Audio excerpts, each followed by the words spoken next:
Leo ni tarehe 2 ya mwezi wa 6, 2025. Mahakama ya hakimu mkazi Kisutu chini ya hakimu mfawidhi Kiswaga ilikuwa inakuja katika kesi ya uchunguzi wa awali kuhusiana na makosa ya uhaini dhidi ya Tundu Antipas Lissu. Leo ilikuwa imepangwa na mahakama kwamba upande wa mashtaka waweze kueleza upelelezi umefikia wapi, kwamba uchunguzi wa kesi umefikia wapi ili mwisho wa siku ule uchunguzi wa awali uweze kuanza. Sasa upande wa mashtaka wamesema tena kwa mara nyingine kwamba upelelezi bado unaendelea, hujakamilika. Wamesema faili imerudi kwa mkurugenzi wa mashtaka ya jinai wa taifa, na bado huyu ambaye kuna vitu ameagiza vichunguzo zaidi. Sasa upande wa utetezi tulikuwa tunapinga kwamba si sahihi aingia akilini kufungua kesi kubwa namna hii ambayo inahusisha tu maneno ambayo anasema kwamba nimeleta uhaini, alafu kasema unaenda kupeleleza maneno. Kasema pengine kama walikuwa wanahitaji wataalamu wa falsafa kama Mtakatifu Paulo au nani alikwenda Ugiriki, sawa sawa, lakini haya ni maneno ambayo yametamkwa na yameandikwa kwenye mashtaka. Kwa hiyo ilikuwa na hoja kwamba pengine ni namna ya kuchelewesha kesi na kumnyima haki mteja wetu ambaye yuko ndani.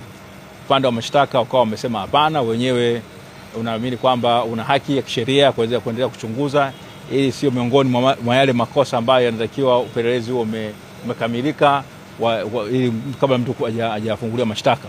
Kwa hiyo ni hoja ambazo zimechukua muda mrefu, na upande mwingine tulikuwa ni kwamba mshtakiwa wakati anaingia mahakamani alikuwa ametaja ule msemo au mbiu ya Chadema kwamba no reform no election, na wakawa wamepeleka kwa hakimu hiyo hoja kwamba ile ilikuwa ni kudharau mahakama. Mwisho wa siku mahakama imesema kwamba haikuwa sahihi kwa sababu hakimu alishaingia, basi mshtakiwa pamoja na umma ulikuwa pale mahakamani hakutakiwa kuweza kuitikia. Aliposema no reform no election na watu hakutakiwa kujibu.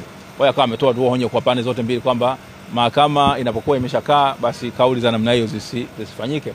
Lakini akasema kwamba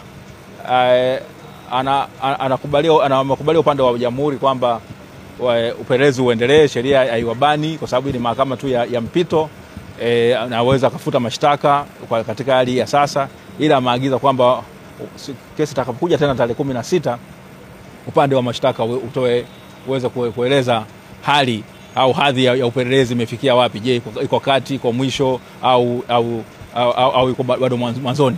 Kwa hiyo ndio hali ambayo imejitokeza. Ni kesi ambayo ilikuwa na mvuto mkubwa, hoja zilikuwa ni ndefu, marejeo mbalimbali ya sheria ya maamuzi ya mahakama kuu na mahakama ya rufaa yalifanyika, lakini basi hakimu ndivyo ambavyo ameagiza.